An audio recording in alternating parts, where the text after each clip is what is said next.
Dear students, ಇವತ್ತು ನಾನು first PUC accountancy blue print ಜೊತೆಗೆ ಬಂದಿದ್ದೀನಿ ಫಾರ್ ದಿಸ್ ಫೆಬ್ರವರಿ 2025 ಎಕ್ಸಾಮಿನೇಷನ್.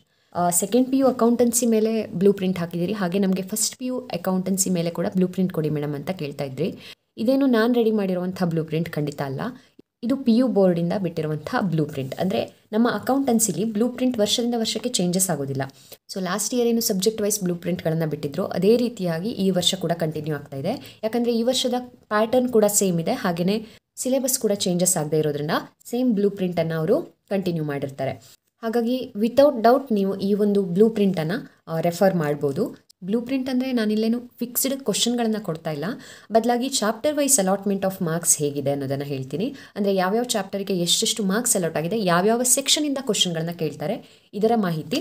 ಅದ್ರ ಜೊತೆಗೆ ಇಂಪಾರ್ಟೆಂಟ್ 6 ಮಾರ್ಕ್ ಟಾಪಿಕ್ ಮತ್ತು 12 ಮಾರ್ಕ್ಸ್ ಟಾಪಿಕ್ಗಳ ಬಗ್ಗೆ ಮಾಹಿತಿ ಕೊಡ್ತೀನಿ. ಹಾಗೆಯೇ ಈಸಿ ಆಗಿರುವಂಥ 6 ಆ್ಯಂಡ್ 12 ಮಾರ್ಕ್ಸ್ ಕ್ವಶನ್ಸ್ಗಳ ಬಗ್ಗೆ ಮಾಹಿತಿಯನ್ನು ಕೊಡ್ತಾ ಇದ್ದೀನಿ. ಸೊ ತಡ ಮಾಡ್ದೇನೆ ಇವತ್ತಿನ ಸೆಷನನ್ನು ಶುರು ಮಾಡೋಣ. ಮೊದಲಿಗೆ ನಿಮಗೆ ಪ್ಯಾಟರ್ನ್ ಬಗ್ಗೆ ಹೇಳಿಬಿಡ್ತೀನಿ. ಪ್ಯಾಟರ್ನ್ ಗೊತ್ತೇ ಇರುತ್ತೆ ನಿಮಗೆ, ಮಿಡ್ ಟರ್ಮಲ್ಲಿ ಕೂಡ ಬರೆದಿದ್ದೀರಿ. 1 ಮಾರ್ಕಿನ 20 ಕ್ವಶನ್ಸ್ಗಳಿರುತ್ತೆ. ಇದು 4 ಸಬ್ ಹೆಡಿಂಗ್ಗಳಲ್ಲಿ ಡಿವೈಡ್ ಆಗಿರುತ್ತೆ.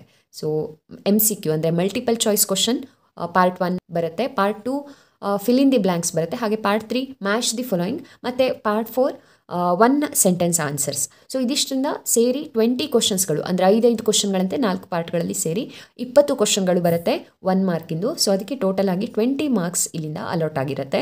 ನೋಡಿ, 1 ಮಾರ್ಕಿನ ಸೆಕ್ಷನ್ ಕಂಪಲ್ಸರಿ ಸೆಕ್ಷನ್ ಆಗಿರುತ್ತೆ, ಇಲ್ಲಿ ಯಾವುದೇ ಚಾಯ್ಸಸ್ ಇರೋದಿಲ್ಲ. ಇನ್ನು 2 ಮಾರ್ಕ್ಸಲ್ಲಿ 5 ಕ್ವಶನ್ಗಳನ್ನು ಕೇಳ್ತಾರೆ. ಬಟ್ 2 ಮಾರ್ಕ್ಸಿನ ಸೆಕ್ಷನಲ್ಲಿ 5 ಕ್ವಶನ್ಗಳಲ್ಲಿ ಯಾವುದಾದ್ರೂ 3 ಬರೆದ್ರೆ ಸಾಕು. ಅಂದರೆ 2 ಕ್ವಶನ್ಗಳು ನಿಮಗೆ ಚಾಯ್ಸಿಗೆ ಇರುತ್ತೆ. ಅಂದರೆ B ಸೆಕ್ಷನಿಂದ ಟೋಟಲ್ ಆಗಿ 6 ಮಾರ್ಕ್ ಅಲಾಟ್ ಆಗಿರುತ್ತೆ. ಇನ್ನು ಸೆಕ್ಷನ್ C 6 ಮಾರ್ಕಿನ ಸೆಕ್ಷನ್, ಇದರಲ್ಲಿ ಕೂಡ 5 ಕ್ವಶನ್ಗಳನ್ನು ನಿಮಗೆ ಕೇಳ್ತಾರೆ. ಅದರಲ್ಲಿ ಯಾವುದೇ 3ಕ್ಕೆ ನೀವು ಆನ್ಸರನ್ನು ಮಾಡಬೇಕು. ಅಂದರೆ again 2 questions are for choice and total ಆಗಿ 18 ಮಾರ್ಕ್ಸ್ ಈ ಒಂದು ಸೆಕ್ಷನ್ಗೆ, C ಸೆಕ್ಷನ್ಗೆ ಅಲಾಟ್ ಆಗಿರುತ್ತೆ. ಇನ್ನು D ಸೆಕ್ಷನ್ 12 ಮಾರ್ಕ್ಸ್ ಏನ ಸೆಕ್ಷನ್, ಇದರಿಂದ 6 ಕ್ವಶನ್ಗಳನ್ನ ಕೇಳ್ತಾರೆ. ಯಾವುದೇ 3ಕ್ಕೆ ನೀವು ಆನ್ಸರನ್ನು ಮಾಡಬೇಕಾಗಿರುತ್ತೆ. ಸೊ ಟೋಟಲಿ 12 × 3 ಅಂದರೆ 36 ಮಾರ್ಕ್ಸ್ ಈ ಒಂದು ಸೆಕ್ಷನ್ಗೆ ಅಲಾಟ್ ಆಗಿದೆ. ಸೊ ಈ 4 ಸೆಕ್ಷನ್ಗಳಿಂದ ಟೋಟಲ್ 80 ಮಾರ್ಕ್ಸ್ಗೆ ನೀವು ಎಕ್ಸಾಮನ್ನು ಬರೀಬೇಕಾಗತ್ತೆ. ಇನ್ನು 20 ಮಾರ್ಕ್ಸ್ ಇಂಟರ್ನಲ್ ಮಾರ್ಕ್ಸ್ಗಳಿರುತ್ತೆ. ನೀವು ಅದನ್ನು ಅಸೈನ್ಮೆಂಟ್ ಬರೆದು ಹಾಗೆಯೇ ಈ ಹಿಂದಿನ ಟೆಸ್ಟ್ ಮತ್ತು ಮಿಡ್ ಟರ್ಮ್ ಎಕ್ಸಾಮ್ಗಳಿಂದ ತೊಗೊಂಡಿರ್ತೀರಿ. 80 ಮಾರ್ಕ್ಸ್ಗೆ ಬರೆಯುವಂಥ ಆ್ಯನ್ಯುವಲ್ ಎಕ್ಸಾಮ್ ಏನಿದೆ, ಇದರಲ್ಲಿ ಯಾವ್ಯಾವ ಚಾಪ್ಟರ್ನ ಎಷ್ಟೆಷ್ಟು ಸೆಕ್ಷನಿಗೆ ಕ್ವಶನ್ಗಳು ಬರುತ್ತೆ, ಎಷ್ಟು ಕ್ವಶನ್ಗಳು ಬರುತ್ತೆ ಅನ್ನುವಂಥ ಚಾಪ್ಟರ್ ವೈಸ್ ಅಲಾಟ್ಮೆಂಟನ್ನು ನಾನಿಲ್ಲಿ ತೊಗೊಂಡು ಬಂದಿದ್ದೀನಿ. It is specified by Karnataka PU board. So ಇದೇ ರೀತಿಯಾಗಿ ಕ್ವಶನ್ ಬರುತ್ತೆ. ನೀವು ಬೇಕಿದ್ರೆ ಲಾಸ್ಟ್ ಇಯರ್ನ ಕ್ವಶನ್ಗಳನ್ನು ಕ್ರಾಸ್ ವೆರಿಫೈ ಮಾಡ್ಬೋದು. ಈ ವರ್ಷ ಕೂಡ ಅದೇ ರೀತಿಯಾಗಿ ಬರುತ್ತೆ. ಹಾಗೆ ಯಾವುದೇ ಕಾಲೇಜ್ಗಳಲ್ಲಿ ಪ್ರಿಪ್ರೇಟರಿ ಎಕ್ಸಾಮಿನೇಷನ್ಗಳನ್ನ ನಡೆಸಿದರೆ ಸೊ ಅವರ ಕ್ವಶನ್ ಪೇಪರ್ಗಳನ್ನು ಕೂಡ ತೊಗೊಂಡು ಅನಲೈಸ್ ಮಾಡ್ಬೋದು ನೀವು. ಅದರಲ್ಲಿ ಕೂಡ ಇದೇ ರೀತಿಯಾಗಿ ಚಾಪ್ಟರ್ ವೈಸ್ ಅಲಾಟ್ಮೆಂಟ್ ಇರುತ್ತೆ. ಅಕೌಂಟೆನ್ಸಿಲಿ ಇದೇ ರೀತಿಯಾಗಿ ಕೇಳಬೇಕು, ಇಷ್ಟೇ ಟಾಪಿಕ್ಗಳಿಂದ ಕ್ವಶನ್ಗಳನ್ನ ಕೇಳಬೇಕು 6 ಮತ್ತು 12 ಮಾರ್ಕ್ಸಿಗೆ ಅಂತ ರೂಲ್ಸೇ ಇದೆ. ಹಾಗಾಗಿ ಚೇಂಜಸ್ ಮಾಡಲಿಕ್ಕಾಗಲ್ಲ, ಇದು ಸೇಮ್ ಇರುತ್ತೆ. ಆಯಿತಾ? ಚಾಪ್ಟರ್ ವೈಸ್ ಅಲಾಟ್ಮೆಂಟ್ ಆಫ್ ಮಾರ್ಕ್ಸಿಗೆ ಬಂದರೆ, ಫಸ್ಟ್ ಚಾಪ್ಟರ್ ಇಂಟ್ರೊಡಕ್ಷನ್ ಟು ಅಕೌಂಟಿಂಗಿಂದ 1 ಮಾರ್ಕಿನ 2 ಕ್ವಶನ್ಸ್ ಮತ್ತು 2 ಮಾರ್ಕ್ಸಿನ 1 ಕ್ವಶನ್ಗಳನ್ನ ಕೇಳ್ತಾರೆ. ಸೊ ನಿಮಗೆ ಗೊತ್ತಿರೋ ಹಾಗೆ ಇದು ಥೇರಿ ಪಾರ್ಟ್ ಅಲ್ವಾ. ಇದರಲ್ಲಿರುವಂಥ ಥೇರಿ ಪಾರ್ಟ್ ಪ್ರತಿಯೊಂದು ಕೂಡ ಇಂಪಾರ್ಟೆಂಟ್ ಇರೋದೆ. ಆದಷ್ಟು ನೀವು ಥೇರಿ ಓದಿದ್ರೆ ನೆನಪಿರಲ್ಲ ಅನ್ನೋರು ಬರೆದು ಅದನ್ನು ಪ್ರಾಕ್ಟೀಸ್ ಮಾಡಿ ಅಂತ ನಾನು ಸಜೆಸ್ಟ್ ಮಾಡ್ತೀನಿ. ಅಥವಾ ಪಾಯಿಂಟ್ ವೈಸಲ್ಲಿ ನೋಟ್ಸ್ ಮಾಡಿಟ್ಕೊಳ್ಳಿ, ಒಂದ್ಸಲ ರಿವೈಸ್ ಮಾಡಲಿಕ್ಕೆ ನಿಮಗೆ ಹೆಲ್ಪ್ ಆಗುತ್ತೆ. ಆ್ಯಂಡ್ ಯಾವುದೇ ಥೇರಿ ಪಾರ್ಟ್ಗಳನ್ನ ಓದುವಾಗ ಆದಷ್ಟು ಅಂಡರ್ಸ್ಟ್ಯಾಂಡ್ ಮಾಡಿಕೊಂಡು ಓದಿ. ಅಂದರೆ ನಿಮಗೆ ಸೆಂಟೆನ್ಸ್ಗಳನ್ನ ಫ್ರೇಮ್ ಮಾಡೋದು ಬರುತ್ತೆ. ಇಲ್ಲಾಂದರೆ ಬೈ ಹಾರ್ಟ್ ಮಾಡಿ ಓದಿದರೆ, ಸಪೋಸ್ ನೀವು ಕನ್ನಡ ಮೀಡಿಯಮ್ ಆಗಿದ್ದು ಇಂಗ್ಲೀಷಲ್ಲಿ ಅದನ್ನು ಬೈ ಹಾರ್ಟ್ ಮಾಡಿ ಓದಿದರೆ ಖಂಡಿತ ಅದು ನಿಮಗೆ ಸೆಂಟೆನ್ಸ್ ಫ್ರೇಮ್ ಮಾಡಿ ಬರೆಯೋದಕ್ಕೆ ಬರೋದಿಲ್ಲ. ಅದಕ್ಕೋಸ್ಕರ ಆದಷ್ಟು ಅರ್ಥ ಮಾಡ್ಕೊಂಡು ಓದಿ, ನಿಮ್ಮ ಓನ್ ಸೆಂಟೆನ್ಸನ್ನು ಫ್ರೇಮ್ ಮಾಡಿ ಅದನ್ನು ಮೀನಿಂಗನ್ನು ಬರೆಯೋ ಪ್ರಯತ್ನವನ್ನು ಮಾಡಿ ಅಂತ ಹೇಳ್ತೀನಿ. ಹಾಗಾಗಿ ಈ ಫಸ್ಟ್ ಚಾಪ್ಟರ್ ಏನಿದೆ ಇಂಟ್ರೊಡಕ್ಷನ್ ಟು ಅಕೌಂಟಿಂಗ್, ಇದರಿಂದ 1 ಮಾರ್ಕ್ ಮತ್ತು 2 ಮಾರ್ಕ್ಸ್ ಸೆಕ್ಷನ್ ಸೇರಿ ಟೋಟಲ್ 4 ಮಾರ್ಕ್ಸ್ಗಳು ಈ ಚಾಪ್ಟರಿಗೆ ಅಲಾಟ್ ಆಗಿದೆ. ಇನ್ನು ಥೇರಿ ಬೇಸ್ ಆಫ್ ಅಕೌಂಟಿಂಗ್ ಏನಿದೆ, theory base of accounting second chapter ಏನಿದೆ, ಇದರಿಂದ 1 ಮಾರ್ಕಿನ 2 ಕ್ವಶನ್ಗಳು ಹಾಗೆ 2 ಮಾರ್ಕ್ಸಿನ 1 ಕ್ವಶನ್ಗಳನ್ನು ಕೇಳ್ತಾರೆ. ಅಗೇನ್ ಇಲ್ಲಿ ಕೂಡ 4 ಮಾರ್ಕ್ಸ್ ಅಲಾಟ್ ಆಗಿರುತ್ತೆ. ಇದು ಕೂಡ ನಿಮಗೆ ಗೊತ್ತಿರೋ ಹಾಗೆ ಥೇರಿ ಪಾರ್ಟ್ ಇರುತ್ತೆ. ಆ್ಯಂಡ್ ಬೇರೆ ಬೇರೆ ಕಾನ್ಸೆಪ್ಟ್ ಕೊಟ್ಟಿರ್ತಾರೆ ಇದರಲ್ಲಿ. ಆ ಕಾನ್ಸೆಪ್ಟ್ಗಳನ್ನ ನೀವು ಅರ್ಥ ಮಾಡ್ಕೊಳ್ಬೇಕಾಗಿದ್ದು ಕೂಡ ಅಷ್ಟೇ ಇಂಪಾರ್ಟೆಂಟ್. ಯಾಕಂದರೆ ಅದ್ರ ಬೇಸ್ ಮೇಲೆ ಅಕೌಂಟಿಂಗ್ ನಿಂತ್ಕೊಂಡಿರೋದು. ಹಾಗಾಗಿ ಯಾವ್ಯಾವ ಕಾನ್ಸೆಪ್ಟ್ ಏನೇನನ್ನು ಹೇಳುತ್ತೆ ಅನ್ನೋದನ್ನು ದಯವಿಟ್ಟು ತಿಳ್ಕೊಳ್ಳಿ ಅಂತ ನನ್ನ ಸಜೆಷನ್. ನೆಕ್ಸ್ಟ್ ಅಂದರೆ ರೆಕಾರ್ಡಿಂಗ್ ಆಫ್ ಟ್ರಾನ್ಸಾಕ್ಷನ್ಸ್ ಪಾರ್ಟ್ 1 ಅಂದರೆ ಜರ್ನಲ್ ಬರುತ್ತಲ್ಲ ಆ ಒಂದು ಚಾಪ್ಟರ್. ಸೊ ಆ ಚಾಪ್ಟರಿಂದ 1 ಮಾರ್ಕಿಗೆ 2 ಕ್ವಶನ್ಗಳನ್ನ ಕೇಳ್ತಾರೆ. ಯಾವ ಪಾರ್ಟಿಂದ ಬೇಕಿದ್ರೂ ಕೇಳ್ಬೋದು, ಅಂದರೆ ಮಲ್ಟಿಪಲ್ ಚಾಯ್ಸ್ ಆಗಿರ್ಬೋದು ಅಥವಾ 1 ಸೆಂಟೆನ್ಸ್ ಕ್ವಶನ್ ಕೇಳ್ಬೋದು. ಇದೇ ಕೇಳ್ತಾರೆ ಅಂತ ಹೇಳಲಿಕ್ಕಾಗಲ್ಲ. 1 ಮಾರ್ಕ್ಸಿನ ಸೆಕ್ಷನಲ್ಲಿ ಯಾವ ಒಂದು ಪಾರ್ಟಿಂದ ಬೇಕಿದ್ದರೂ ಈ ಒಂದು ಕ್ವಶನ್ಗಳು 1 ಮಾರ್ಕಿನ ಕ್ವಶನ್ಗಳು ಬರ್ಬೋದು. ಸೊ ಇದರಲ್ಲಿ 2 ಕ್ವಶನ್ಗಳು 1 ಮಾರ್ಕಿನ ಬರುತ್ತೆ. ಇನ್ನು 2 ಮಾರ್ಕ್ಸಿಂದ ಈ ಸೆಕ್ಷನಲ್ಲಿ ಕೇಳೋದಿಲ್ಲ ಯಾವುದೇ ಕ್ವಶನ್ಗಳನ್ನ. ಇನ್ನು 6 ಮಾರ್ಕಿಗೆ ಬಂದರೆ ಒಂದು ಕ್ವಶನ್ ಕೇಳ್ತಾರೆ. ಇದು ಅಕೌಂಟಿಂಗ್ ಇಕ್ವೇಷನ್ ಮತ್ತು ಕ್ಲಾಸಿಫಿಕೇಷನ್ ಆಫ್ ಅಕೌಂಟ್ ಮೇಲೆ ಇರುತ್ತೆ. ಇನ್ನು 12 ಮಾರ್ಕ್ಸಿಂದ ಒಂದು ಕ್ವಶನ್ ಬರುತ್ತೆ, ಅದು ಜರ್ನಲ್ ಮೇಲೆ ಇರುತ್ತೆ. ಕಂಪಲ್ಸರಿ ಕ್ವಶನ್ ಜರ್ನಲ್ ಎಂಟ್ರೀಸ್ ಮೇಲೆ. ಟೋಟಲ್ ಆಗಿ ಈ 3 ಸೆಕ್ಷನ್ಗಳಿಂದ 20 ಮಾರ್ಕ್ಸ್ ಈ ಒಂದು ಚಾಪ್ಟರಿಗೆ ಅಲಾಟ್ ಆಗಿರುತ್ತೆ. ಇನ್ನು 4th chapter recording of transaction 2 subsidiary books ಅಂತ ಬರುತ್ತಲ್ಲ, ಆ ಒಂದು ಚಾಪ್ಟರ್. ಸೊ ಇದು ಬಹಳನೇ ಇಂಪಾರ್ಟೆಂಟ್ ಚಾಪ್ಟರ್, ಯಾಕಂದರೆ 39 ಮಾರ್ಕ್ಸ್ಗಳು ಇದಕ್ಕೆ ಅಲಾಟ್ ಆಗಿರುತ್ತೆ. ಆಲ್ಮೋಸ್ಟ್ ನೀವು ಇದೊಂದು ಚಾಪ್ಟರ್ನ ಓದ್ಕೊಂಡ್ರೆ ಈಸಿಯಾಗಿ ಪಾಸ್ ಆಗ್ಬೋದು, ಯಾವುದೇ ಸ್ಟ್ರಗಲ್ ಮಾಡಬೇಕಾಗಿಲ್ಲ. ಬಟ್ ನಮ್ಮ ಮೇನ್ ಇಂಟೆನ್ಷನ್ ಖಂಡಿತ ಪಾಸ್ ಆಗೋದಾಗಿರಬಾರ್ದು, ನಾಲೆಜನ್ನ ಅಕ್ವೈರ್ ಮಾಡ್ಕೊಳ್ಳೋದಾಗಿದ್ದರೆ ಇದಿಷ್ಟು ಸಿಲೆಬಸ್ಸನ್ನು ನೀವು ಓದ್ಕೊಳ್ಬೇಕಾಗತ್ತೆ. ಬಟ್ ಪಾಸ್ ಆಗೋದಕ್ಕೆ ಸ್ಟ್ರಗಲ್ ಆಗೋರಿಗೆ ಇದೊಂದು ಬೋನಸ್ ಚಾಪ್ಟರ್ ಅಂತ ಹೇಳ್ಬೋದು. ಯಾಕಂದರೆ ಇದು ಒಂದು ಚಾಪ್ಟರಲ್ಲಿ ಬರುವಂಥ ಕ್ವಶನ್ಗಳನ್ನು ಅಂದರೆ ಈಸಿಯಾಗಿ ಕೂಡ ಇರುತ್ತೆ. ಇದನ್ನು ಕವರ್ ಮಾಡಿದ್ರೂ ಸಾಕು, ನಿಮಗೆ 39 ಮಾರ್ಕ್ಸ್ಗಳು ಏನಿಲ್ಲ ಅಂದರೂ ಬರುತ್ತೆ. ಸೊ ಈ ಚಾಪ್ಟರಿಂದ 1 ಮಾರ್ಕಿಗೆ 3 ಕ್ವಶನ್ಗಳು ಬರುತ್ತೆ.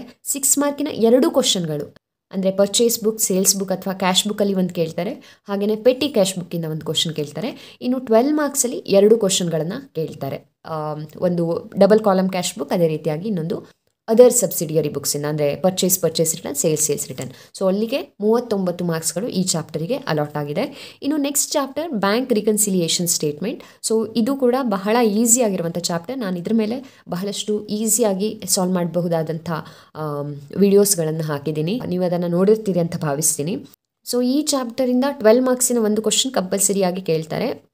ಈಸಿಯಾಗಿ ಸಾಲ್ವ್ ಮಾಡ್ಬೋದು ಆ್ಯಂಡ್ ಬಹಳ ಕ್ಯಾಲ್ಕುಲೇಷನ್ಸ್ ಏನೂ ಇರೋದಿಲ್ಲ. ಉಳಿದ ಚಾಪ್ಟರ್ಗಳಲ್ಲಿ ನೆನ್ಪಿಟ್ಕೊಳ್ಬೇಕಾದ ಹಾಗೆ ಇದರಲ್ಲಿ ನೆನ್ಪಿಟ್ಕೊಳ್ಬೇಕಾಗಿಲ್ಲ. ಜಸ್ಟ್ ಒಂದು ಅನಾಲಿಸಿಸ್ ಟೇಬಲಿಂದ ಅಂದರೆ ಪ್ಲಸ್ ಯಾವಾಗ ಮಾಡಬೇಕು, ಮೈನಸ್ ಯಾವಾಗ ಮಾಡಬೇಕು ಅನ್ನುವಂಥ ಒಂದು ಲಾಜಿಕ್ ಗೊತ್ತಿದ್ರೆ ನಿಮಗೆ ಈ ಒಂದು 12 ಮಾರ್ಕ್ಸ್ ಪ್ರಾಬ್ಲಮನ್ನು 2 ಮಿನಿಟ್ಸಲ್ಲಿ ಈಸಿಯಾಗಿ ಸಾಲ್ವ್ ಮಾಡ್ಬೋದು. ಅದ್ರ ಮೇಲಿನ ವಿಡಿಯೋ ನೋಡಿಲ್ಲ ಅಂದರೆ ಇಲ್ಲಿ ಡಿಸ್ಕ್ರಿಪ್ಷನಲ್ಲಿ ಹಾಗೆ ಐ ಬಟನಲ್ಲಿ ಅದರ ಲಿಂಕ್ಗಳನ್ನು ಕೊಟ್ಟಿರ್ತೀನಿ, ನೀವು ಖಂಡಿತ ಅದನ್ನು ನೋಡ್ಬೋದು. ಈ ಚಾಪ್ಟರಿಂದ 1 ಮಾರ್ಕ್ಸಿನ 2 ಕ್ವಶನ್ಸ್ಗಳನ್ನು ಕೇಳ್ತಾರೆ. ಹಾಗೆ 2 ಮಾರ್ಕ್ಸಿನ 1 ಕ್ವಶನನ್ನು ಕೇಳ್ತಾರೆ. 12 ಮಾರ್ಕ್ಸಿನ 1 ಕ್ವಶನ್, ಟೋಟಲ್ 16 ಮಾರ್ಕ್ಸ್ ಈ ಚಾಪ್ಟರಿಗೆ ಅಲಾಟ್ ಆಗಿದೆ. ಇನ್ನು ನೆಕ್ಸ್ಟ್ ಚಾಪ್ಟರ್ ಅಂದರೆ trial balance and rectification of error. So ಇದರಿಂದ ಒಂದು 6 ಮಾರ್ಕ್ ಕ್ವಶನನ್ನು ಕೇಳ್ತಾರೆ. 12 ಮಾರ್ಕ್ಸಲ್ಲಾಗಲಿ 2 ಮಾರ್ಕ್ಸಲ್ಲಾಗಲಿ ಯಾವುದೇ ಕ್ವಶನ್ಗಳು ಬರೋದಿಲ್ಲ. 1 ಮಾರ್ಕಿನ 2 ಕ್ವಶನ್ಸ್ಗಳನ್ನು ಕೇಳ್ತಾರೆ. ಸೊ ಟ್ರಯಲ್ ಬ್ಯಾಲೆನ್ಸ್ ಅಥವಾ ರೆಕ್ಟಿಫಿಕೇಷನ್ ಆಫ್ ಎರರ್ ಮೇಲೆ ಈ ಚಾಪ್ಟರಿಂದ 6 ಮಾರ್ಕಿನ ಪ್ರಾಬ್ಲಮ್ ಬರುತ್ತೆ. ಬಹಳ ಈಸಿಯಾಗಿರೋ topic trial balance. Rectification entry ಸ್ವಲ್ಪ ಕಷ್ಟ ಆಗ್ಬೋದು, ಬಟ್ 6 ಮಾರ್ಕಲ್ಲಿ ಟ್ರಯಲ್ ಬ್ಯಾಲೆನ್ಸ್ ಮೇಲೆ ಜಾಸ್ತಿ ಸಲ ಕ್ವಶನ್ಗಳು ರಿಪೀಟ್ ಆಗಿದೆ. ಹಾಗಾಗಿ ಇದನ್ನು ನೀವು ಈಸಿಯಾಗಿ ಸಾಲ್ವ್ ಮಾಡ್ಬೋದು. ಸೊ 8 ಮಾರ್ಕ್ಸ್ಗಳನ್ನು ಈ ಚಾಪ್ಟರ್ ತಂದುಕೊಡುತ್ತೆ. One of the easiest chapter ಅಂತ ಹೇಳ್ಬೋದು. ಇನ್ನು ನೆಕ್ಸ್ಟ್ ಚಾಪ್ಟರ್ ಅಂದರೆ depreciation and provisions and reserves ಅನ್ನುವಂಥ ಚಾಪ್ಟರ್. ಸೊ ಈ ಚಾಪ್ಟರ್ನ ಒಂದು 12 ಮಾರ್ಕ್ಸಿನ ಕ್ವಶನ್ ಬರುತ್ತೆ. ಹಾಗೆ 2 1 ಮಾರ್ಕಿನ ಕ್ವಶನ್ಗಳು ಬರುತ್ತೆ. 2 ಮಾರ್ಕಿಗಾಗಲಿ 6 ಮಾರ್ಕಿಗಾಗಲಿ ಈ ಚಾಪ್ಟರ್ ಇಂಪಾರ್ಟೆಂಟ್ ಇಲ್ಲ. ಬಟ್ ಇಲ್ಲಿ 2 ಮೆಥಡ್ ಬರುತ್ತಲ್ಲ, SLM ಮೆಥಡ್ ಮತ್ತು WDV ಮೆಥಡ್ ಅಂತ ಹೇಳ್ತೀವಿ. ಅದು ಎರಡರಲ್ಲಿ ಯಾವುದಾದ್ರೂ ಒಂದು ಮೆಥಡಲ್ಲಿ 12 ಮಾರ್ಕ್ಸಿನ ಕ್ವಶನ್ನ ಕೇಳ್ತಾರೆ. ಹಾಗೆ 2 ಮಾರ್ಕ್ಸಿನ ಕ್ವಶನ್ಗಳು 2, ಟೋಟಲ್ ಆಗಿ 14 ಮಾರ್ಕ್ಸ್ ಇದಕ್ಕೆ ಅಲಾಟ್ ಆಗಿದೆ. ಇನ್ನು ನೆಕ್ಸ್ಟ್ ಚಾಪ್ಟರ್ ಅಂದರೆ financial statement chapter. So financial statement ಚಾಪ್ಟರನ್ನು 2 ಭಾಗವಾಗಿ ವಿಂಗಡಿಸ್ತಾರೆ ಅಲ್ವಾ. ಸೊ ಪಾರ್ಟ್ 1 ಮತ್ತು ಪಾರ್ಟ್ 2. ಪಾರ್ಟ್ 2ದಲ್ಲಿ ಅಡ್ಜಸ್ಟ್ಮೆಂಟ್ ಇರುತ್ತೆ, ಪಾರ್ಟ್ 1ಅಲ್ಲಿ ನಾರ್ಮಲ್ ಪ್ರಾಬ್ಲಮ್ಸ್ ಇರುತ್ತೆ. ಸೊ ಈ ಪಾರ್ಟ್ 1ನಿಂದ 6 ಮಾರ್ಕಿನ ಒಂದು ಕ್ವಶನನ್ನು ಕೇಳ್ತಾರೆ. ಹಾಗೆ ಪಾರ್ಟ್ 2ದಿಂದ 12 ಮಾರ್ಕ್ಸಿನ ಒಂದು ಕ್ವಶನನ್ನು ಕೇಳ್ತಾರೆ. ಸೊ ಅದರಲ್ಲಿ ಯಾವ್ಯಾವ್ದು ಇಂಪಾರ್ಟೆಂಟ್ ಇದೆ ಅಂತ ನಾನು ಹೇಳ್ತೀನಿ ನೆಕ್ಸ್ಟ್ ಹೇಳುವಾಗ. ಆ್ಯಂಡ್ ಈ ಒಂದು ಚಾಪ್ಟರಿಂದ ಫೈನಾನ್ಷಿಯಲ್ ಸ್ಟೇಟ್ಮೆಂಟಿಂದ 1 ಮಾರ್ಕ್ಸಿಗೆ ಟೋಟಲ್ ಆಗಿ 5 ಕ್ವಶನ್ಗಳು ಅಂದರೆ ಪಾರ್ಟ್ 1ನಿಂದ 2 ಹಾಗೆ ಪಾರ್ಟ್ 2ದಿಂದ 3 ಕ್ವಶನ್ಗಳು ಬರುತ್ತೆ. ಟೋಟಲ್ 5 ಮಾರ್ಕ್ಸ್ ಅಲಾಟ್ ಆಗಿದೆ. ಹಾಗೆಯೇ 2 ಮಾರ್ಕ್ಸಿಗೆ 2 ಪಾರ್ಟ್ಗಳಿಂದ ಒಂದೊಂದು ಕ್ವಶನ್ ಕೇಳ್ತಾರೆ. ಅಂದರೆ 2 ಕ್ವಶನ್ಗಳನ್ನು ಟೋಟಲ್ ಆಗಿ ಕೇಳ್ತಾರೆ ಈ ಕಾನ್ಸೆಪ್ಟ್ ಮೇಲೆ. ಹಾಗೆಯೇ 6 ಮಾರ್ಕಿಂದ ಒಂದು 12 ಮಾರ್ಕ್ಸಿಂದ ಒಂದು ಅಂದರೆ ಪಾರ್ಟ್ 1ಗೆ 10 ಮಾರ್ಕ್ಸ್ ಹಾಗೆ ಪಾರ್ಟ್ 2ಗೆ 17 ಮಾರ್ಕ್ಸ್, ಟೋಟಲ್ ಆಗಿ 27 ಮಾರ್ಕ್ಸ್ ಈ ಒಂದು ಕಾನ್ಸೆಪ್ಟ್ ಫೈನಾನ್ಷಿಯಲ್ ಸ್ಟೇಟ್ಮೆಂಟ್ ಚಾಪ್ಟರಿಗೆ ಅಲಾಟ್ ಆಗಿರುತ್ತೆ. And very very very important chapter. It is very base for your accounting subject. ಅಂದರೆ ಈ ಚಾಪ್ಟರ್ ನಿಮಗೆ ಅರ್ಥ ಆದರೆ ಮಾತ್ರ ಮುಂದಿನ ಕ್ಲಾಸ್ಗಳಲ್ಲಿ ಬರುವಂತಹ ಪ್ರಾಬ್ಲಮ್ಸ್ಗಳನ್ನು ಸಾಲ್ವ್ ಮಾಡೋದು ಸಾಧ್ಯ ಆಗುತ್ತೆ. ಅದಕ್ಕೋಸ್ಕರ ಖಂಡಿತವಾಗಿ ಇದನ್ನು ನಾಲೆಜ್ ಪರ್ಪಸ್ಸಿಗಾದರೂ ಓದ್ಕೊಳ್ಳಿ ಅಂತ ನನ್ನ ಸಜೆಷನ್. ಕೆಲವರಿಗೆ ಟಫ್ ಅನಿಸ್ಬೋದು, ಬಟ್ ಬಹಳ ಈಸಿಯಾಗಿರುತ್ತೆ ಫೈನಾನ್ಷಿಯಲ್ ಸ್ಟೇಟ್ಮೆಂಟ್ ಸಾಲ್ವ್ ಮಾಡೋದು. ಸೊ ಇದಿಷ್ಟು ಫಸ್ಟ್ ಇಯರ್ ಅಕೌಂಟೆನ್ಸಿಲಿ ಆ್ಯನ್ಯಲ್ ಎಕ್ಸಾಮಿಗೆ ಬರುವಂಥ chapter wise allotment of marks. So total ಆಗಿ 132 ಮಾರ್ಕ್ಸಿನ ಪೇಪರ್ಗಳಿರುತ್ತೆ. ನೀವು 80 ಮಾರ್ಕ್ಸಿಗೆ ಅದನ್ನು ಬರೀಬೇಕು. ಚಾಯ್ಸಸ್ ಇರುತ್ತೆ, ಆಗಲೇ ಹೇಳಿದಾಗೆ ಬಹಳಷ್ಟು ಚಾಯ್ಸ್ಗಳು ಅಕೌಂಟೆನ್ಸಿಲಿ ಇರೋದ್ರಿಂದ ತುಂಬ ಈಸಿಯಾಗಿ ಅಕೌಂಟೆನ್ಸಿಲಿ ಸ್ಕೋರ್ ಮಾಡ್ಬೋದು. ಹಾಗೆಯೇ ಪಾಸ್ ಆಗೋದಕ್ಕೆ ಸ್ಟ್ರಗಲ್ ಆಗೋರು ಕೂಡ ಪಾಸ್ ಆಗ್ಬೋದು. But only the thing is ನಿಮಗೆ ಸಬ್ಜೆಕ್ಟ್ ಮೇಲೆ ಇಂಟ್ರೆಸ್ಟ್ ಇರಬೇಕು ಅಷ್ಟೇ. ಸಬ್ಜೆಕ್ಟ್ ಮೇಲೆ ಇಂಟ್ರೆಸ್ಟ್ ಇದ್ದರೆ ಪಾಸ್ ಮಾಡೋದಾಗಲಿ ಅಥವಾ ಮಾರ್ಕ್ಸನ್ನು ಸ್ಕೋರ್ ಮಾಡೋದಾಗಲಿ ಖಂಡಿತ ಕಷ್ಟ ಆಗೋದಿಲ್ಲ. ಇನ್ನು ಇಂಪಾರ್ಟೆಂಟ್ 6 ಮಾರ್ಕ್ಸ್ ಟಾಪಿಕ್ಸ್ ಯಾವ್ಯಾವುದು ಹಾಗೆ 12 ಮಾರ್ಕ್ಸ್ ಟಾಪಿಕ್ಸ್ ಯಾವ್ಯಾವುದು ಅನ್ನೋದನ್ನು ನೋಡ್ತಾ ಹೋಗೋಣ 1 by 1. ಸೊ 6 ಮಾರ್ಕಿನ ಟಾಪಿಕ್ಗಳಲ್ಲಿ ಟೋಟಲ್ ಆಗಿ 5 ಕ್ವಶನ್ಗಳು ಬರುತ್ತೆ ಅಲ್ವಾ. ಸೊ ಆಗಲೇ ನೋಡಿದ್ವಿ ಇಲ್ಲಿ 1 2 3 4 5 ಟೋಟಲ್ 5 ಕ್ವಶನ್ಗಳಲ್ಲಿ ಯಾವುದೇ 3ಕ್ಕೆ ನೀವು ಆನ್ಸರ್ ಮಾಡಬೇಕಾಗಿರತ್ತಲ್ವಾ. ಸೊ ಈ ಒಂದು ಸೆಕ್ಷನಲ್ಲಿ ಬರುವಂಥ ಕ್ವಶನ್ಗಳ ಲಿಸ್ಟನ್ನು ನಾನಿಲ್ಲಿ ತೊಗೊಂಡು ಬಂದಿದ್ದೀನಿ. ಸೊ 6 ಮಾರ್ಕ್ಸಲ್ಲಿ ಮೊದಲಿಗೆ ಚಾಪ್ಟರ್ 3ಇಂದ ಒಂದು ಕ್ವಶನ್ ಬರುತ್ತೆ ಅಂತ ಹೇಳಿದ್ದೆ ಅಲ್ವಾ. ಅದರಲ್ಲಿ ಕ್ಲಾಸಿಫಿಕೇಶನ್ ಆಫ್ ಅಕೌಂಟ್ಸ್ ಮೇಲೆ ಕೇಳ್ಬೋದು. ಅಂದರೆ CLEAR capital, liability, expenses, assets ಮತ್ತು ರೆವೆನ್ಯೂಸ್ ಈ 5 ರೀತಿಲಿ ನಾವು ಅಕೌಂಟ್ಗಳನ್ನ ಡಿವೈಡ್ ಮಾಡಬೇಕಲ್ವಾ. ಸೊ ಅಂಥ 12 ಐಟಮ್ಸ್ ಕೊಟ್ಟಿರ್ತಾರೆ, ನೀವು ಅದನ್ನು ಕ್ಯಾಟಗರೈಸ್ ಮಾಡಬೇಕು. ಬಹಳ ಅಂದರೆ ಬಹಳ ಈಸಿ ಇರೋದು, ಹಾಗೆಯೇ ಇಂಪಾರ್ಟೆಂಟ್ ಇರೋದು. ಯಾಕಂದರೆ ಇದರ ಬೇಸ್ ಇದ್ದರೆ ಮಾತ್ರ ನಾವು ಅಕೌಂಟೆನ್ಸಿನ ಕಲಿಯೋದಕ್ಕೆ ಸಾಧ್ಯ. ಹಾಗಾಗಿ ಇದೊಂದು ಟಾಪಿಕನ್ನು ನೀವು ನೋಡ್ಕೊಳ್ಳೇಬೇಕಾಗುತ್ತೆ. ಇನ್ನೊಂದು preparation of accounting equation. So ಯಾವುದಾದ್ರೂ 3 ಅಥವಾ 4 ಟ್ರಾನ್ಸಾಕ್ಷನ್ಗಳನ್ನ ಕೊಟ್ಟಿರ್ತಾರೆ, ನೀವು ಅದನ್ನು ಅಕೌಂಟಿಂಗ್ ಇಕ್ವೇಷನನ್ನು ಪ್ರಿಪೇರ್ ಮಾಡಬೇಕಾಗತ್ತೆ. ಸೊ ಅಂಥ ಒಂದು ಕ್ವಶನನ್ನು ಈ ಚಾಪ್ಟರ್ನ ಕೇಳ್ತಾರೆ, 3rd ಚಾಪ್ಟರ್ನ. ಸೊ ಇದು 2ರಲ್ಲಿ ಯಾವುದಾದ್ರೂ ಒಂದು ಕ್ವಶನ್ ಬರುತ್ತೆ. ಇನ್ನು 4th ಚಾಪ್ಟರ್ನಿಂದ 2 ಕ್ವಶನ್ಗಳು ಬರುತ್ತೆ ಅಂತ ಹೇಳಿದ್ವಿ. ಸೊ ಆ 2 ಕ್ವಶನ್ಗಳಿಗೆ ಮೊದಲನೇದು analytical petty cash book under impressed system ಬರುತ್ತೆ. ಇನ್ನೊಂದಂದರೆ ಪರ್ಚೇಸ್ ಬುಕ್, ಸೇಲ್ಸ್ ಬುಕ್ ಅಥವಾ ಸಿಂಪಲ್ ಕ್ಯಾಶ್ ಬುಕ್. 3ರಲ್ಲಿ ಯಾವುದಾದ್ರೂ ಒಂದು ಕ್ವಶನ್ ಎಕ್ಸಾಮಲ್ಲಿ ಬರುತ್ತೆ. ಸೊ ಟೋಟಲ್ ಆಗಿ 2 ಕ್ವಶನ್. ಇದರಲ್ಲಿ ಪೆಟಿ ಕ್ಯಾಶ್ ಬುಕ್ ಅಂತೂ ತುಂಬ ಅಂದರೆ ತುಂಬಾ ಈಸಿ ಇರುತ್ತೆ. ಹಾಗೆಯೇ ಈ 2 ಬುಕ್ಗಳಂತೂ ಅದಕ್ಕಿಂತನೂ ಈಸಿ. ಬರೀ ಪಾರ್ಟಿ ನೇಮ್ ಬರೆದು ಟೋಟಲನ್ನು ಬರಿತಾ ಹೋದ್ರಾಯ್ತು. ಇನ್ನು simple cash book, cash receive ಆಗಿದ್ದು ಹಾಗೆ ಕ್ಯಾಶ್ ಪೇಮೆಂಟ್ ಆಗಿದ್ದನ್ನು ರೆಕಾರ್ಡ್ ಮಾಡೋದಕ್ಕೆ ಇರುವಂಥ ಬುಕ್. ಅದನ್ನು ಹೇಗೆ ಮಾಡೋದು ಅಂತ ನಿಮಗೆ ಗೊತ್ತಿರುತ್ತೆ. ಸೊ ಈ 4 ಕ್ವಶನ್ಗಳು ಈ ಚಾಪ್ಟರ್ನ 4th ಚಾಪ್ಟರ್ನ ಬರುತ್ತೆ. ಅದರಲ್ಲಿ 2 ಕ್ವಶನ್ಗಳನ್ನು ಕೇಳ್ತಾರೆ, ಒಂದು ಪೆಟಿ ಕ್ಯಾಶ್ ಬುಕ್ ಮತ್ತು ಇದು 3ರಲ್ಲಿ ಯಾವುದಾದ್ರೂ ಒಂದು. ಇನ್ನು 6th ಚಾಪ್ಟರ್ ಟ್ರಯಲ್ ಬ್ಯಾಲೆನ್ಸಿಂದ ಇನ್ನೊಂದು ಕ್ವಶನ್ ಬರುತ್ತೆ. ಆಗಲೇ ಹೇಳಿದಾಗೆ trial balance or rectification of error ಮೇಲೆ ಕ್ವಶನ್ ಬರುತ್ತೆ. ಸೊ ಅದರಲ್ಲಿ ಟ್ರಯಲ್ ಬ್ಯಾಲೆನ್ಸ್ ಮೇಲೆ ಕೇಳುವಂಥ ಚಾನ್ಸಸ್ ಜಾಸ್ತಿ ಇದೆ. ಇನ್ನು ಚಾಪ್ಟರ್ 8ಇಂದ ಕ್ಯಾಲ್ಕುಲೇಷನ್ ಆಫ್ COGS, ಅಂದರೆ ಇದು ಫೈನಾನ್ಷಿಯಲ್ ಸ್ಟೇಟ್ಮೆಂಟ್ ಪಾರ್ಟ್ 1 ಚಾಪ್ಟರ್ನಿಂದ ಬರುತ್ತೆ. ಸೊ ಕ್ಯಾಲ್ಕುಲೇಷನ್ ಆಫ್ COGS ಮೇಲೆ ಕಾಸ್ಟ್ ಆಫ್ ಗೂಡ್ಸ್ ಸೋಲ್ಡ್ ಅಂತ ಅದೊಂದು ಫಾರ್ಮುಲಾ ಇದೆ, ಅದನ್ನು ನೆನ್ಪಿಟ್ಕೊಬಿಟ್ರೆ ಆಯಿತು. ನೀವು ಬಹಳ ಈಸಿಯಾಗಿ ಇದನ್ನು ಸಾಲ್ವ್ ಮಾಡ್ಬೋದು. ಹಾಗೆ ಪ್ರಿಪ್ರೇಷನ್ ಆಫ್ ಟ್ರೇಡಿಂಗ್ ಅಕೌಂಟ್ ಕೇಳ್ಬೋದು, ಅಥವಾ ಪ್ರಿಪ್ರೇಷನ್ ಆಫ್ P&L ಅಕೌಂಟ್ ಕೇಳ್ಬೋದು, ಅಥವಾ ಪ್ರಿಪ್ರೇಷನ್ ಆಫ್ ಬ್ಯಾಲೆನ್ಸ್ ಶೀಟ್ ಕೇಳ್ಬೋದು. ಇದು 4ರಲ್ಲಿ ಯಾವುದಾದ್ರೂ ಒಂದು ಕ್ವಶನನ್ನು ಕೇಳ್ತಾರೆ. COGS ಅನ್ನು ಕೇಳುವಂಥ ಚಾನ್ಸಸ್ ಜಾಸ್ತಿ ಇರುತ್ತೆ ಅಂತ ಹೇಳ್ಬೋದು. ಸೊ ಟೋಟಲ್ ಆಗಿ ಈ 5 ಕ್ವಶನ್ಗಳು ಬರುತ್ತೆ. ಇದರಲ್ಲಿ ನಿಮಗೆ ಯಾವುದು ಈಸಿ ಆಗುತ್ತೋ ಅಂಥ 4 ಕ್ವಶನ್ಗಳನ್ನು ತೊಗೊಂಡು ಜಾಸ್ತಿ ಪ್ರಾಕ್ಟೀಸ್ ಮಾಡಿ ಅಂತ ನಾನು ಸಜೆಸ್ಟ್ ಮಾಡ್ತೀನಿ. ಇನ್ನು 12 ಮಾರ್ಕ್ಸಿಗೆ ಇಂಪಾರ್ಟೆಂಟ್ ಇರುವಂಥ ಟಾಪಿಕ್ ಯಾವ್ಯಾವುದು ನೋಡ್ತಾ ಹೋಗೋಣ. 12 ಮಾರ್ಕ್ಸಿಂದ ಒಂದು ಜರ್ನಲ್ ಎಂಟ್ರೀಸ್, ಅಂದರೆ 3rd ಚಾಪ್ಟರ್ನ ರೆಕಾರ್ಡಿಂಗ್ ಆಫ್ ಟ್ರಾನ್ಸಾಕ್ಷನ್ ಚಾಪ್ಟರ್ನ ಜರ್ನಲ್ ಎಂಟ್ರೀಸ್ ಕೇಳ್ತಾರೆ. ಸಿಂಪಲ್ ಆ್ಯಂಡ್ ಕಂಪೌಂಡ್ ಎಂಟ್ರೀಸ್ 2 ಇರುತ್ತೆ. ಹಾಗೆಯೇ ಚಾಪ್ಟರ್ 4ಇಂದ ಡಬಲ್ ಕಾಲಮ್ ಕ್ಯಾಶ್ ಬುಕ್ಕನ್ನು ಕೇಳ್ತಾರೆ. ಇದು compulsory question, double column cash book. ಅದರಲ್ಲಿ ಕಾಂಟ್ರಾ ಎಂಟ್ರೀಸ್ ಕೂಡ ಇನ್ವಾಲ್ವ್ ಆಗಿರುತ್ತೆ. ಸೊ ಇದು ಕೂಡ ಕ್ಯಾಶ್ ಬಂದಿದ್ದು ಹಾಗೆ ಕ್ಯಾಶಲ್ಲಿ ಹೋಗಿದ್ದು, ಕ್ಯಾಶ್ ಮತ್ತು ಬ್ಯಾಂಕ್ 2 ಸೇರಿಸಿ ಹಾಕ್ತೀವಿ ಅಲ್ವಾ. ಸೊ ಅಂಥ ಒಂದು ಟ್ರಾನ್ಸಾಕ್ಷನ್ಗಳನ್ನು ನಾವು ಇದರಲ್ಲಿ ಎಂಟ್ರಿ ಮಾಡ್ತೀವಿ. ತುಂಬ ಈಸಿಯಾಗಿ ಸಾಲ್ವ್ ಮಾಡ್ಬೋದು. ಇನ್ನು ಚಾಪ್ಟರ್ 4ಇಂದ ಮತ್ತೊಂದು ಕ್ವಶನ್ ಕೇಳ್ತಾರೆ. ಅದು ಉಳಿದ ಸಬ್ಸಿಡಿಯರಿ ಬುಕ್ಸ್ ಮೇಲೆ, ಅಂದರೆ purchase book, purchase return book, sales book, sales return ಬುಕ್ಕಲ್ಲಿ ಕೇಳ್ತಾರೆ. ಅಂದರೆ ಇದರಲ್ಲಿ 3 ರೀತಿಯಾಗಿ ಕೇಳ್ಬೋದು ಅವರು. ಒಂದು ಪರ್ಚೇಸ್ ಬುಕ್ ಮತ್ತು ಪರ್ಚೇಸ್ ರಿಟರ್ನ್ ಬುಕ್ ಕೊಟ್ಟು ಲೆಡ್ಜರ್ ಪೋಸ್ಟಿಂಗ್ ಕೇಳ್ಬೋದು. ಪಾರ್ಟಿಗಳ ಅಕೌಂಟನ್ನು ಕ್ರಿಯೇಟ್ ಮಾಡಿ ನೀವು ಲೆಡ್ಜರ್ ಪೋಸ್ಟಿಂಗ್ ಮಾಡಬೇಕಾಗತ್ತೆ. ಅಥವಾ ಸೇಲ್ಸ್ ಬುಕ್ ಮತ್ತು ಸೇಲ್ಸ್ ರಿಟರ್ನ್ ಬುಕ್ಕನ್ನು ಕೊಟ್ಟು ಲೆಡ್ಜರ್ ಪೋಸ್ಟಿಂಗ್ ಕೇಳ್ಬೋದು. ಇಲ್ಲ ಅಂದರೆ 4 ಸಬ್ಸಿಡಿಯರಿ ಬುಕ್ಸ್ಗಳನ್ನು ಒಟ್ಟಿಗೆ ಕೇಳ್ಬೋದು. ಪರ್ಚೇಸ್ ರಿಟರ್ನ್, ಸೇಲ್ಸ್ ರಿಟರ್ನ್ ಬುಕ್ಗಳನ್ನು ಕೇಳಿ ಆಲ್ 4 ಬುಕ್ಸನ್ನು ಕೊಟ್ಟಿರ್ತಾರೆ. ಅಂದರೆ ಪ್ರಾಪರ್ ಸಬ್ಸಿಡಿಯರಿ ಬುಕ್ಸಲ್ಲಿ ಎಂಟ್ರೀಸ್ ಹಾಕಿ ಅಂತ ಹೇಳಿರ್ತಾರೆ. So at that time there will be no ledger posting. ಆವಾಗ ಲೆಡ್ಜರ್ ಪೋಸ್ಟಿಂಗ್ ಇರೋದಿಲ್ಲ, ಜಸ್ಟ್ ಈ 4 ಬುಕ್ಗಳ ಪ್ರಿಪ್ರೇಷನ್ ಇರುತ್ತೆ. ಸೊ ಈ ರೀತಿಯಾಗಿ 3ರಲ್ಲಿ ಯಾವುದಾದ್ರೂ ಒಂದು ರೀತಿಯಾಗಿ ಅವರು ಕ್ವಶನನ್ನು ಕೇಳ್ತಾರೆ. ಇನ್ನು ಚಾಪ್ಟರ್ 5ಇಂದ ಅಂದರೆ BRS ಚಾಪ್ಟರ್. ಸೊ BRS ಚಾಪ್ಟರ್ಲಿ 4 ಕೇಸ್ಗಳಿವೆ. ಅಂದರೆ favourable balance, unfavourable balance, as per cash book or as per pass book ಅಂತ ಬರುತ್ತಲ್ವಾ. ಸೊ 14 ಸ್ಟಾರ್ಟಿಂಗ್ ಪಾಯಿಂಟ್ ಆದಾಗ ಬೇರೆ ಬೇರೆ ಕೇಸಸ್ ಆಗುತ್ತೆ ಅದು. ಸೊ ಆ 4 ಕೇಸಲ್ಲಿ ಯಾವುದೇ ಕೇಸ್ಗಳನ್ನು ಅವ್ರು ಕೇಳ್ಬೋದು. ಸೊ ಆ ರೀತಿಯಾಗಿ BRS ಚಾಪ್ಟರ್ನ ಅವರು ಕ್ವಶನನ್ನು ಕೇಳ್ತಾರೆ. ಆ್ಯಂಡ್ ತುಂಬ ಅಂದರೆ ತುಂಬಾ ಈಸಿಯಾಗಿರುವಂಥ ಟಾಪಿಕ್ BRS ಅನ್ನೋದು. ನೀವು ಒಂದು ವೇಳೆ ಓದಿರಲಿಲ್ಲ ಅಂದರೂ ಆ ಅನಾಲಿಸಿಸ್ ಟೇಬಲ್ ಒಂದನ್ನು ನೆನ್ಪಿಟ್ಕೊಂಡು ಕೂಡ ಸಾಲ್ವ್ ಮಾಡ್ಬೋದು, ನಾನು ಹೇಳ್ಕೊಟ್ಟ ಹಾಗೆ. ಸೊ ಅದ್ರ ವಿಡಿಯೋ ನೋಡಿಲ್ಲ ಅಂದರೆ ಈಗಲೇ ನೋಡ್ಕೊಂಡು ಬನ್ನಿ, ಡಿಸ್ಕ್ರಿಪ್ಷನಲ್ಲಿ ಲಿಂಕ್ ಇರುತ್ತೆ. ಇನ್ನು ನೆಕ್ಸ್ಟ್ ಚಾಪ್ಟರ್ 7ಗೆ ಬಂದರೆ ಅಂದರೆ ಡೆಪ್ರಿಸಿಯೇಷನ್ ಚಾಪ್ಟರ್. ಸೊ ಈ ಚಾಪ್ಟರ್ನ 2 ಮೆಥಡ್ ಇದೆ ಅಲ್ವಾ. ಒಂದು ಸ್ಟ್ರೇಟ್ ಲೈನ್ ಮೆಥಡ್ ಅಂತ SLM ಅಥವಾ ಫಿಕ್ಸ್ಡ್ ಇನ್ಸ್ಟಾಲ್ಮೆಂಟ್ ಮೆಥಡ್ ಅಂತ ಹೇಳ್ತೀವಿ. ಇನ್ನೊಂದು WDV ಮೆಥಡ್ ಅಥವಾ ಡಿಮಿನಿಷ್ಡ್ ಬ್ಯಾಲೆನ್ಸ್ ಮೆಥಡ್ ಅಂತ ಹೇಳ್ತೀವಿ, ರಿಟರ್ನ್ ಡೌನ್ ವ್ಯಾಲ್ಯೂ ಮೆಥಡ್ ಅಂತ ಹೇಳ್ತೀವಿ. ಸೊ ಇದು 2 ಮೆಥಡ್ಗಳಲ್ಲಿ ಯಾವುದಾದ್ರೂ ಒಂದು ಮೆಥಡನ್ನು ಕೊಡ್ತಾರೆ. ಆ್ಯಂಡ್ ಡೆಪ್ರಿಸಿಯೇಷನ್ ಅಕೌಂಟ್ ಮತ್ತು ಅಸೆಟ್ ಅಕೌಂಟನ್ನು ನಾವು ಪ್ರಿಪೇರ್ ಮಾಡಬೇಕಾಗಿರುತ್ತೆ ಫಾರ್ 3 or 4 years. ಈ ರೀತಿಯಾಗಿ ಕ್ವಶನ್ಗಳನ್ನು ಕೇಳ್ತಾರೆ. ಸೊ 2ರಲ್ಲಿ ಯಾವುದಾದ್ರೂ ಒಂದು ಮೆಥಡ್ ಮೇಲೆ 12 ಮಾರ್ಕ್ಸಿನ ಪ್ರಾಬ್ಲಮ್ ಈ ಚಾಪ್ಟರಿಂದ ಬರುತ್ತೆ. ಇನ್ನು ಚಾಪ್ಟರ್ 9 ಅಂದರೆ ಫೈನಾನ್ಷಿಯಲ್ ಸ್ಟೇಟ್ಮೆಂಟ್ ಚಾಪ್ಟರ್, ಬಹಳ ಇಂಪಾರ್ಟೆಂಟ್ ಇರೋ ಚಾಪ್ಟರ್. ಆಗಲೇ ಹೇಳಿದೆ ನಾನು. So preparation of trading and P&L account ಮತ್ತು ಬ್ಯಾಲೆನ್ಸ್ ಶೀಟ್ ಮೇಲೆ ವಿತ್ ಅಡ್ಜಸ್ಟ್ಮೆಂಟ್ ಇರುತ್ತೆ. ಸೊ ಆ ಒಂದು ಪ್ರಾಬ್ಲಮನ್ನು ಈ ಚಾಪ್ಟರಿಂದ ಕೇಳ್ತಾರೆ. ಕೆಲವರಿಗೆ ಇದು ಕಷ್ಟ ಅನಿಸ್ಬೋದು, ಬಟ್ ಕಷ್ಟ ಇದ್ರೂ ಬಹಳ ಇಂಪಾರ್ಟೆಂಟ್ ಇರೋದ್ರಿಂದ ನೆಕ್ಸ್ಟ್ ಇಯರ್ಗೆ ಬೇಸ್ ಆಗಿರೋದ್ರಿಂದ ನೀವು ಇದನ್ನು ನೋಡ್ಕೊಳ್ಳೇಬೇಕಾಗತ್ತೆ. ಎಕ್ಸಾಮಲ್ಲಿ ಅಟೆಂಡ್ ಮಾಡಿಲ್ಲ ಅಂದರೂ ಪರವಾಗಿಲ್ಲ, ಬಟ್ ಈ ಒಂದು ಚಾಪ್ಟರ್ನ ನಾಲೆಜ್ನ ಇಟ್ಕೊಳ್ಳಿ ಅಂತ ನಾನು ಸಜೆಸ್ಟ್ ಮಾಡ್ತೀನಿ.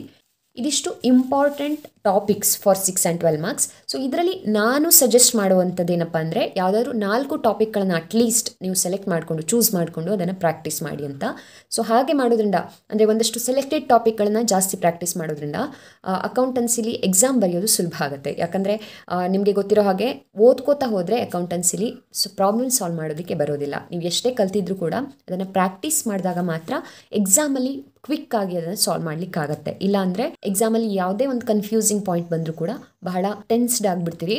ಹಾಗಾಗಿ ಸಾಲ್ವ್ ಮಾಡೋದು ಕಷ್ಟ ಆಗುತ್ತೆ. ಅದ್ರ ಬದಲಾಗಿ ಒಂದಷ್ಟು ಟಾಪಿಕ್ಗಳನ್ನ ಚೂಸ್ ಮಾಡ್ಕೊಳ್ಳಿ. ಅಂದರೆ ಅಟ್ಲೀಸ್ಟ್ ಒಂದು 4 ಟಾಪಿಕ್ಸನ್ನು ಚೂಸ್ ಮಾಡಿಕೊಂಡು ಪ್ರಿಪ್ರೇಷನನ್ನು ಮಾಡ್ಕೊಳ್ಳಿ ಅಂತ ನಾನು ಹೇಳ್ತೀನಿ. 4 ಟಾಪಿಕ್ಸ್ ಅಂದರೆ ಈ ರೀತಿ ಚಾಪ್ಟರ್ ವೈಸ್ ಕೊಟ್ಟಿದ್ದೀನಲ್ಲ, ಸೊ ಇದರಲ್ಲಿ ಯಾವುದಾದ್ರೂ 3 ಟಾಪಿಕ್ ತೊಗೊಳ್ಳಿ. ಸಪೋಸ್ ನೀವು ಈ ಟಾಪಿಕ್ ತೊಗೊಂಡ್ರಿ ಅಂದರೆ ಇದು 3 ಪ್ರಾಕ್ಟೀಸ್ ಮಾಡಬೇಕಾಗತ್ತೆ. ಹಾಗೆ ಈ ಟಾಪಿಕನ್ನು ಚೂಸ್ ಮಾಡ್ಕೊಂಡ್ರಿ ಅಂದರೆ ಇದು 4 ಪ್ರಾಕ್ಟೀಸ್ ಮಾಡಬೇಕು. ಅಂದರೆ ಮಾತ್ರ ಯಾವುದೇ ಥರ ಅವ್ರು ಕ್ವಶನ್ ಕೇಳಿದ್ರು ನಿಮಗೆ ಆನ್ಸರ್ ಮಾಡೋದಕ್ಕಾಗತ್ತೆ. ಹಾಗೆ 12 ಮಾರ್ಕ್ಸಲ್ಲೂ ಅಷ್ಟೇ. ಸಪೋಸ್ ನೀವು ಈ ಒಂದು ಟಾಪಿಕನ್ನು ತೊಗೊಂಡ್ರಿ ಅಂದರೆ ಇದರಲ್ಲಿ ಈ 3 ಥರದ ಕ್ವಶನ್ಗಳಿಗೆ ನೀವು ಪ್ರಿಪೇರ್ ಆಗಿರಬೇಕು. ಅಂದರೆ ಮಾತ್ರ ಕ್ವಶನ್ ಹೀಗೆ ಬಂದರೂ ನಿಮಗೆ ಅಟೆಂಡ್ ಮಾಡೋದಕ್ಕಾಗತ್ತೆ. ಓಕೆನಾ? ಹಾಗಿದ್ರೆ ಇದ್ರ ಬೇಸ್ ಮೇಲೆ ನಾನೊಂದಷ್ಟು ಟಾಪಿಕ್ಗಳನ್ನು ಸಜೆಸ್ಟ್ ಮಾಡಬೇಕು ಅಂದರೆ ಯಾವ್ದು ಮಾಡ್ತೀನಿ ಅನ್ನೋದು ನಿಮ್ಮ ಕ್ವಶನ್ ಆಗಿದ್ರೆ, ನಾನು ಇಲ್ಲಿ ಆ ಟಾಪಿಕ್ಗಳ ಲಿಸ್ಟನ್ನು ತೊಗೊಬಂದಿದ್ದೀನಿ.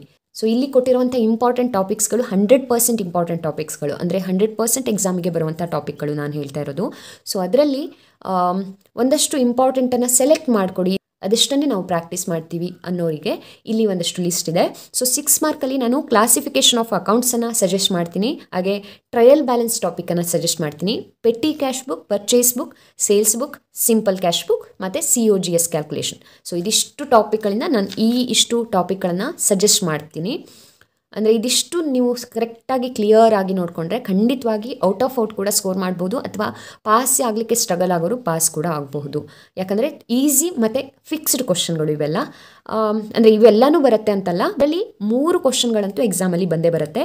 ಸೊ ನೀವು ಯಾವುದೇ 3ಕ್ಕೆ ಆನ್ಸರ್ ಮಾಡಬೇಕಾಗಿರುತ್ತಲ್ಲ, ಸೊ ಅವಾಗ ಇದಿಷ್ಟಕ್ಕೆ ಪ್ರಿಪೇರ್ ಆದರೆ 3 ಕ್ವಶನ್ಗಳಿಗೆ ಖಂಡಿತ ಆನ್ಸರ್ ಮಾಡೋದಕ್ಕಾಗತ್ತೆ. ಇನ್ನು 12 ಮಾರ್ಕ್ಸಲ್ಲಿನೂ ಅಷ್ಟೇ ನಾನು ಸಜೆಸ್ಟ್ ಮಾಡೋ 4 ಟಾಪಿಕ್ ಯಾವುದಪ್ಪ ಅಂದರೆ, ಒಂದು ಡಬಲ್ ಕಾಲಮ್ ಕ್ಯಾಶ್ ಬುಕ್, ಹಾಗೆ second one all 4 subsidiary books, ಅಂದರೆ ಪರ್ಚೇಸ್ ರಿಟರ್ನ್, ಸೇಲ್ಸ್ ರಿಟರ್ನ್. ಇಲ್ಲಿ ಲೆಡ್ಜರ್ ಪೋಸ್ಟಿಂಗನ್ನು ಕೂಡ ನೀವು ನೋಡಿಕೊಂಡ್ರೆ ಭಾಳ ಒಳ್ಳೆಯದು. ಅದು ಬರಲ್ಲ ಅನ್ನೋರು ಅಟ್ಲೀಸ್ಟ್ ಇದು 4 ಬುಕ್ಗಳ ಪ್ರಿಪ್ರೇಷನ್ ಆದರೂ ನೋಡ್ಕೊಂಡಿರಬೇಕು. ಲೆಡ್ಜರ್ ಪೋಸ್ಟಿಂಗ್ ಕೇಳಿದರೆ ಬೇರೆ ಚಾಯ್ಸನ್ನು ಬರಿಬೋದು. ಹಾಗೆ ಇನ್ನೊಂದಂದರೆ ಜರ್ನಲ್ ಎಂಟ್ರಿ ಹೇಳ್ತೀನಿ. ಯಾಕಂದರೆ ಒಂದೊಂದು ಜರ್ನಲ್ ಎಂಟ್ರಿಗೆ ಕೂಡ 1 ಅಥವಾ 2 ಮಾರ್ಕ್ಸ್ ಇರುತ್ತೆ. ಹಾಗಾಗಿ ನೀವು ಎಷ್ಟು ಸರಿಯಾಗಿ ಮಾಡ್ತಾ ಹೋಗ್ತೀರಿ ಅಷ್ಟಕ್ಕೆ ಮಾರ್ಕ್ಸ್ ಬರ್ತಾ ಹೋಗುತ್ತೆ ಜರ್ನಲ್ ಎಂಟ್ರೀಸಲ್ಲಿ. ಆ್ಯಂಡ್ ಜರ್ನಲ್ ಎಂಟ್ರಿ ನೀವು ಕಲ್ತಿಲ್ಲ ಅಂದರೆ ಅಕೌಂಟನ್ನು ಕಲಿತು ಕೂಡ ವೇಸ್ಟೇ. ಯಾಕಂದರೆ journal entry is very basic. And BRS ಅನ್ನು ಸಜೆಸ್ಟ್ ಮಾಡ್ತೀನಿ ಲಾಸ್ಟ್ ಟಾಪಿಕ್ ಆಗಿ. ಬಹಳ ಜನರಿಗೆ BRS ಸ್ವಲ್ಪ ಟಫ್ ಅನಿಸ್ತಾ ಇರುತ್ತೆ, ಬಟ್ ನಾನು ಕೇಳಿದರೆ BRS ಸಾಲ್ವ್ ಮಾಡೋದೇ ಈಸಿ ಆಗುತ್ತೆ ನಿಮಗೆ. ಹಾಗಾಗಿ ನಾನು ಈ ಟಾಪಿಕನ್ನು ಸಜೆಸ್ಟ್ ಮಾಡ್ತಾ ಇದ್ದೀನಿ. ನಿಮಗೆ ಟಫ್ ಅನಿಸಿದರೆ 4ನೇ ಟಾಪಿಕಾಗಿ ನೀವು ಬೇಕಿದ್ರೆ ಫೈನಾನ್ಷಿಯಲ್ ಸ್ಟೇಟ್ಮೆಂಟ್ ಚಾಪ್ಟರ್ನ ತೊಗೋಬೋದು, ಅಥವಾ ಡೆಪ್ರಿಸಿಯೇಷನನ್ನು ತೊಗೋಬೋದು.